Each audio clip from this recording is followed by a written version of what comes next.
Forces fighting in Uzrena. The village is part of a cluster of small rural settlements that's located about 60 miles southwest of the city of Donetsk. Joining us now from Kyiv, Ukraine, is CBS News foreign correspondent Deborah Pata. Deborah, what should we know about the village, and what does reclaiming it say about the state of the Ukrainian counteroffensive? Area.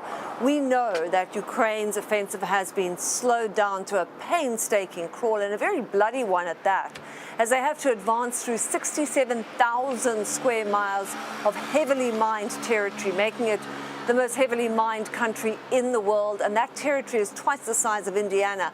Russians have dug in so deep, and they've had a long time to prepare for this. So the landmines are sometimes as deep as 10 miles below the ground, and even as some are cleared by detonation, a whole load more can land from above literally every day.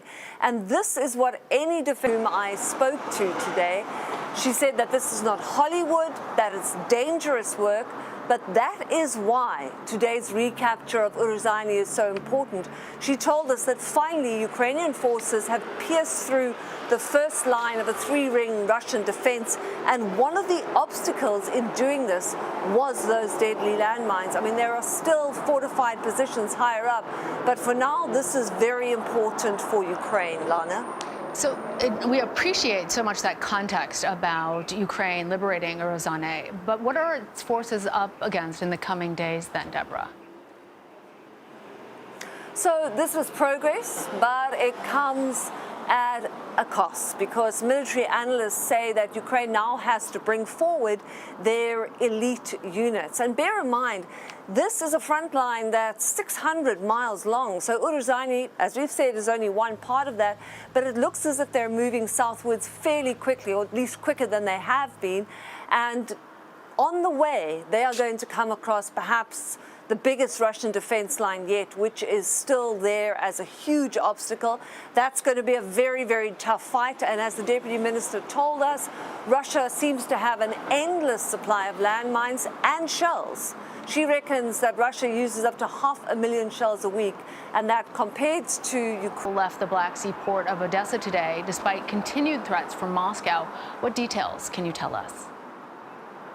Well, that container that left the Black Sea port is a Hong Kong flagship, and listen to this. It's been trapped in the port since Russia invaded Ukraine in February last year. That's nearly 18 months.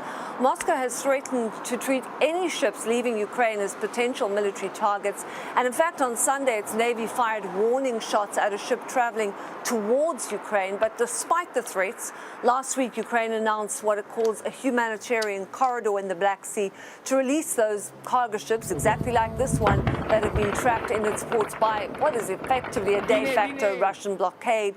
And they've pledged to make clear that these ships are not serving any military purpose, and that's essentially what we saw today. But at the same time, overnight airstrikes damaged those grain silos you spoke about and warehouses along the Danube River, which is a very vital wartime route for food export, and still no resolution in sight to